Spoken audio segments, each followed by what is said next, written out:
Hello friends, welcome back to my YouTube channel Ishan way English tuition. Friends, आपका Ishan way English tuition में स्वागत है। अगर आप टीजीटी, पीजीटी या एलटी या फिर किसी भी एग्ज़ाम की तैयारी करते हैं जो इसमें कि इंग्लिश आता है, इंग्लिश ग्रामर आता है, वो सब में यह आपकी वीडियो ज़रूर काम आएगी। तो प्लीज़ आप वीडियो को लास्ट तक ज़रूर देखिएगा। आप नए हैं तो चैनल को सब्सक्राइब ज़रूर कीजिएगा, और जब तक आप लास्ट तक वीडियो देखेंगे नहीं आपको कंटेंट समझ में नहीं आएगा। बहुत ही बेहतरीन कंटेंट हमने तैयार किया है आपके लिए। तो चलिए शुरू करते हैं आज की वीडियो। प्रोनाउन। प्रोनाउन कहते किसे हैं, यानी कि जो नाउन के स्थान पर यूज होता हो, जो नाउन को क्या करे, रिप्लेस करे, उसी को हम क्या कहते हैं, प्रोनाउन कहते हैं। और हम प्रोनाउन का यूज इसलिए भी करते हैं ताकि नाउन का रिपीटिशन जो बार बार सेंटेंस में होता है वह ना होने पाए। तो चलिए इसको हम आगे देखते हैं। देखिए, प्रोनाउन की डिफिनेशन है, यानी कि प्रोनाउन कहते किसे हैं। A word is used in place of noun to prevent the repetition of noun, यानी कि नाउन के रिपीटिशन को, जो यानी कि नाउन को हम बार बार लिखें, उसी को रोकने के लिए हम प्रोनाउन का प्रयोग करते हैं। तो प्रोनाउन इसे कहते हैं, नाउन के स्थान पर बार बार उसे रोकने के लिए। तो ये सब प्रोनाउन है आपके, I, we, you, he, she, they, it, ये सब आपके प्रोनाउन है जो कि हम नाउन के स्थान पर यूज करते हैं। जैसे देखिए इसमें, Mrs Babita is a good teacher, तो she is liked by all student, यानी कि मिसेज जो बबीता है वह बहुत ही अच्छी अध्यापिका है, और बबीता ना रिपीट हो इसके लिए यहाँ पर सी का प्रयोग किया गया है। तो आपका सी क्या है, प्रोनाउन है। She is like by all student, तो वह सभी विद्यार्थियों के द्वारा पसंद की जाती है। तो आई होप प्रोनाउन आपको थोड़ा समझ में आया होगा। तो इसको हम आगे डिटेल में देखते हैं। बड़े ही अच्छे ढंग से हमने इसे तैयार किया है, पीडीएफ पूरा। तो आप जहाँ नहीं समझ में आएगा उसके लिए हमने जो है इमेज भी उसमें लगाया हुआ है, तो आप लास्ट तक ज़रूर बने रहिए। सबसे पहले हम देखते हैं कि काइंड्स ऑफ प्रोनाउन। प्रोनाउन कितने प्रकार के होते हैं। नंबर पहला है आपका पर्सनल प्रोनाउन, व्यक्तिवाचक सर्वनाम। दूसरा है डिमॉन्स्ट्रेटिव प्रोनाउन, संकेतवाचक सर्वनाम। तीसरा है रिलेटिव प्रोनाउन, संबंधवाचक सर्वनाम। चौथा आपका इंट्रोगेटिव प्रोनाउन, प्रश्नवाचक सर्वनाम। पांचवा है आपका इंडेफिनिट प्रोनाउन, अनिश्चयवाचक सर्वनाम। छठा है आपका डिस्ट्रीब्यूटिव प्रोनाउन, विभागवाचक सर्वनाम। सातवां है आपका रिफ्लेक्सिव प्रोनाउन, निजवाचक सर्वनाम। आठवां है आपका रेसिप्रोकल प्रोनाउन, परस्पर संबंध वाचक सर्वनाम। नौवां आपका एम्फैटिक प्रोनाउन, दृढ़ता सूचक सर्वनाम, ये सर्वनाम है आपका। 10वां है आपका पॉजेसिव प्रोनाउन, अधिकारवाचक सर्वनाम, यानी कि पीडीआर, आईआईडी, आरआर, ईपी। इस तरह से आप इसे याद कर सकते हैं कि PD, RI, ID, RR, EP. इस तरह से आप याद करेंगे तो आई होप आपको याद हो जाएगा। अगर इस तरह से नहीं याद होता है तो आप देखिए, इसमें यहाँ पी है, यहाँ पी है, पी पी हो गया। फिर आपका यहाँ डी है, पी पी डी डी, ठीक। फिर आपका है आर आर, रिलेटिव और रिफ्लेक्सिव, आर आर।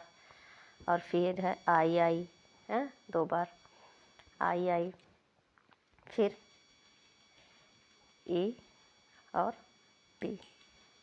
इस तरह से आप याद कर लेंगे, यानी कि ये आपका हो गया पी पी, कहाँ है, P P, D D, R R,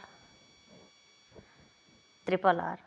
triple R अभी मूवी आई थी ना, राइज रोर, क्या था, इस तरह से कुछ था, ट्रिपल आर। फिर है आई आई। फिर ये आपका ई बच रहा है, तो आर आर 3 बार है, हाँ 3 बार है, इसको इसमें जोड़ लीजिएगा। 3 बार आर आर है, यानी कि ट्रिपल आर। फिर डी डी, डी डी। फिर आपका है आई आई। फिर आपका है पी पी। सिर्फ आपका यही एम्फैटिक प्रोनाउन बच रहा है, तो इसको आप याद कर लेंगे। लास्ट में ई डाल दीजिएगा। इस तरह से आप याद कर सकते हैं जोड़ा बनाकर। ट्रिपल आर है, PP, RR, DD, II।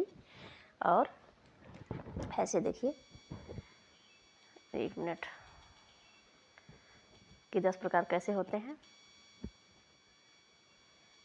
PP, RR, DD, II।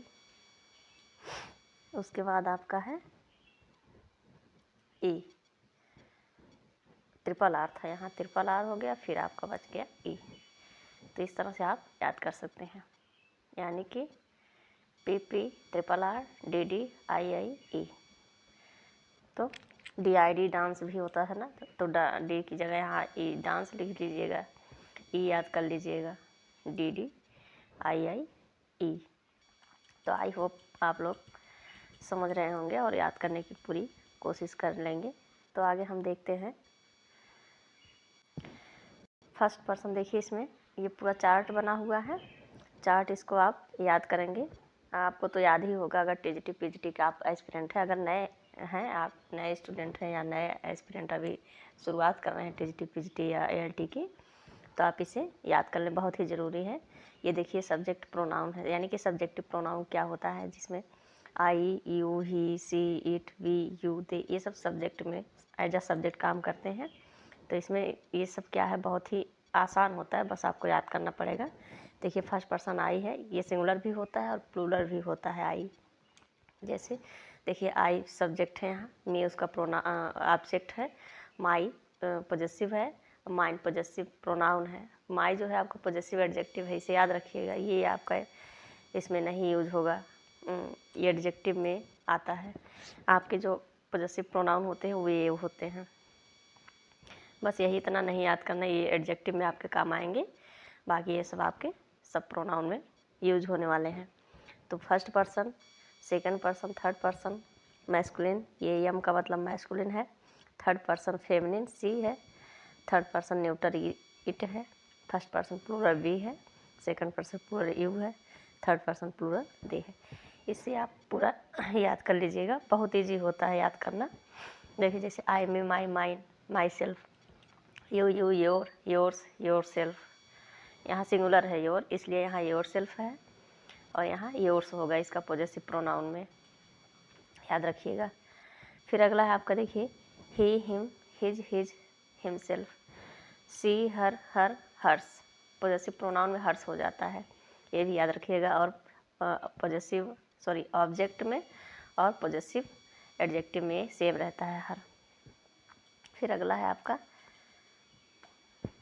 Third person neuter में इट, इट्स है, ये आपका पॉजेसिव एडजेक्टिव। कभी भी पॉजेसिव प्रोनाउन इट का नहीं बनता है, इसे एकदम याद रखिएगा, क्योंकि यह 100% आपके TGT या PGT में पूछा जा सकता है। बाकी इट सेल्फ। फिर third person plural we, us, our, ours, ourselves. देखिए यहाँ जो है सेल्व्स हो जाएगा। फिर है यहाँ सेकंड पर्सन यू, यहाँ देखिए योर सेल्व्स हो जाएगा, सेम इसी की तरह है। सेकंड पर्सन जो सिंगुलर होता है योर, योर्स, योर सेल्फ, उसी तरह से इसमें है, लेकिन यहाँ सेल्व सिर्फ हो जाता है। बाकी third person they, them, their, theirs, themselves. I hope chart आपको याद हो जाएगा, और नहीं याद होगा तो आप फिर से एक बार रिपीट मोड में सुनिएगा इसको। चलिए आगे देखते हैं। चलिए यहाँ हम देखते हैं कि पर्सनल प्रोनाउन क्या होते हैं।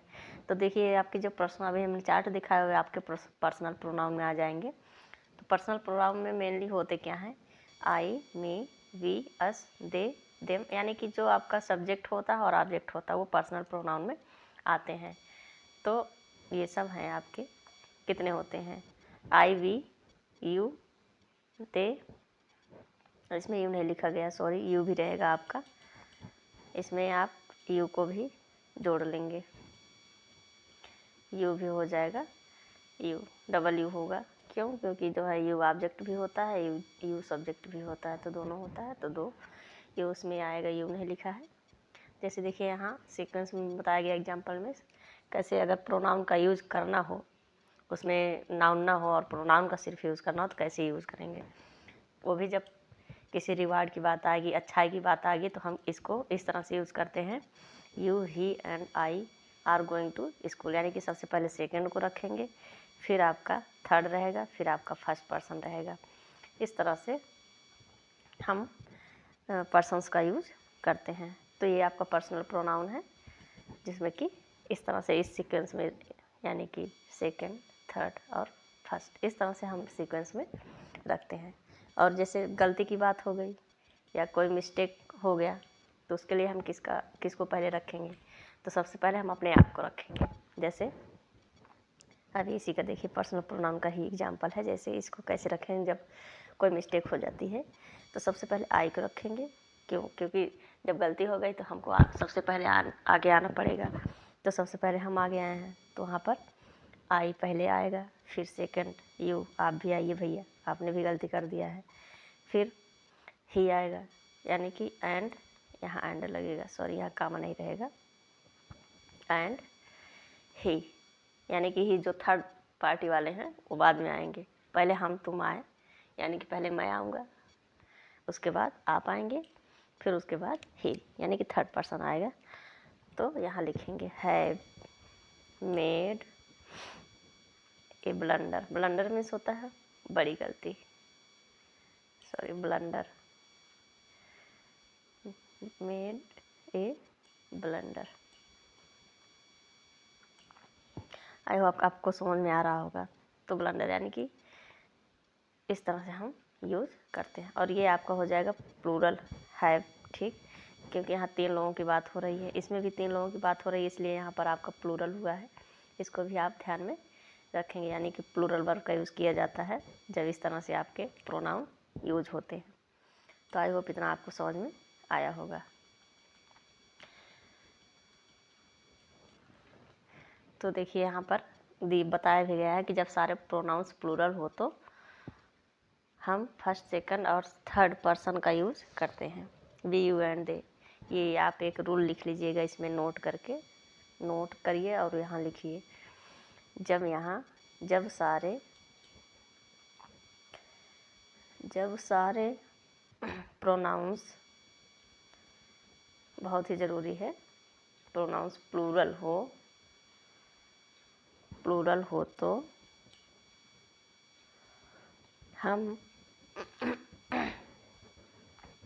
तो हम फर्स्ट, सेकंड, यानी कि फर्स्ट, ये फर्स्ट है, फर्स्ट, सेकंड और थर्ड पर्सन का यूज़ करते हैं, और थर्ड पर्सन का यूज़ करते हैं। इसे आप याद रखिएगा, यूज़ करते हैं। जैसे इसका एग्जाम्पल देखिए कैसे, ये एग्जाम्पल है आपका, जैसे वी, यू, वी क्या है आपका, we, you and they have made a blunder, and they have made a blunder. जैसे हम लोग कई समूह में जब होते हैं, काम करते हैं, या कोई बहुत बड़ी मिस्टेक हो जाती है समूह में रह के, तो हम इस तरह से उसका यूज़ करते हैं। देखिए दिया ना, जब सारे प्रोनाउंस प्लूरल हो तो हम फर्स्ट, सेकंड और थर्ड पर्सन का यूज़ करते हैं। वो भी गलती के लिए देखिए किया गया है। जैसे कभी हम लोग ग्रुप में खेलते हैं या फिर कोई कार्य करते हैं तो गलत हो जाता है, तो वहाँ पर हम कैसे किस पर्सन को रखते हैं, वहाँ पर ये देखिए दिया गया है, वही उसी की बात हो रही है। पहले वी आएगा, फिर यू आएगा, फिर आपका दे आएगा। तो इसे आप याद रखिएगा क्योंकि बहुत ही ज़रूरी है। अगला है आपका, देखिए ये डिमॉन्स्ट्रेटिव प्रोनाउन, यानी कि संकेतवाचक सर्वनाम। संकेतवाचक सर्वनाम क्या होता है? पर्सनल प्रोनाउन तो आप तो जानते हैं, व्यक्तिवाचक सर्वनाम पहले ही बता चुके हैं। दूसरा है demonstrative pronoun, this, that, this, those. ये आपके चारों जो संकेत, इशारा किया जाए किसी ऑब्जेक्ट की तरफ या पर्सन की तरफ, तो दिस, दैट और दिस, दोज का प्रयोग करते हैं। उसको हम आगे डिटेल में देखते हैं कि कैसे इसका यूज़ किया जाता है। देखिए यहाँ पर है आपका डिमॉन्स्ट्रेटिव प्रोनाउन, कैसे यूज़ किया गया है। बहुत ही ध्यान से समझिएगा, बस इसमें एकदम कन्फ्यूजन ही नहीं होगा। तो आप कंफ्यूज कभी ना हो, इसके लिए हमने इसका उपयोग किया हुआ है। देखिए जैसे सिंगुलर में आपका आता है दिस और दैट, ये दोनों आपके क्या होते हैं, सिंगुलर होते हैं, सिंगुलर प्रोनाउन होते हैं, सिंगुलर डिमॉन्स्ट्रेटिव प्रोनाउन होते हैं। तो कैसे, देखिए जब कोई चीज़ पास हो और उसकी बात हम कर रहे हों तो वहाँ पर दिस का प्रयोग करते हैं। जैसे देखिए यहाँ एप्पल है और यहाँ हाथ है, तुरंत उसके एकदम लगा हुआ है, तो दिस इज एन एप्पल, या एक एप्पल है, सेब है। लेकिन अगर एक एप्पल हो और दूर हो, उसकी हम बात करें तो वहाँ पर आपका दैट आ जाएगा। देखिए कैसे, यहाँ देखिए एकदम यूज़ करके बहुत ही सरल शब्दों में समझा दिया गया है। दैट इज़ एन एप्पल, ये देखिए यहाँ एप्पल यहाँ है और हम यहाँ से इशारा कर रहे हैं उंगली से कि दैट इज एन एप्पल, वह एक एप्पल है। तो ये देखिए आपका एप्पल यहाँ है और इशारा यहाँ से किया जा रहा है। तो जब दूर की बात होगी तो दैट का प्रयोग करेंगे, दैट सिंगुलर का, और जब पास की बात होगी तो दिस का। बस इतना ही डिफरेंस है डेमोन्स्ट्रेटिव प्रोनाउन दिस और दैट में। आगे देखिए, आगे क्या है, आगे है आपका प्लूरल, यानी कि दीज आर एप्पल्स, यानी कि दीज कहाँ पर, जैसे दीज आर एप्पल्स, ये एप्पल हैं, यानी कि ये नज़दीक है और ढेर सारे एप्पल हैं। तो जो नज़दीक हो, पास हो और संख्या में ज़्यादा हो, यानी कि एक से अधिक हो या दो से अधिक हो, तो जो है आपका प्लूरल हो जाता है। तो उसको जब हम इशारे में बताते हैं तो वहाँ पर हम दीज का प्रयोग करते हैं, दीज आर एप्पल्स। फिर देखिए दोज का प्रयोग, जैसे दो या दो से अधिक चीज़ें हैं और उसको हम दूर से ही इशारा करके बता रहे हैं कि 2000 एप्पल्स, वे सारे एप्पल्स हैं। तो इस प्रकार से जब दूर किसी चीज़ों का संकेत करते हैं तो वहाँ पर हम दोज का प्रयोग करते हैं। आई होप आपको समझ में आ गया होगा। तो फ्रेंड्स, वीडियो को यहीं हम करते हैं समाप्त। अगली वीडियो, अगर आपको यह वीडियो अच्छी लगती है तो लाइक, शेयर और सब्सक्राइब जरूर कीजिएगा। नेक्स्ट वीडियो में हम फिर आपसे मिलते हैं। Thanks for watching.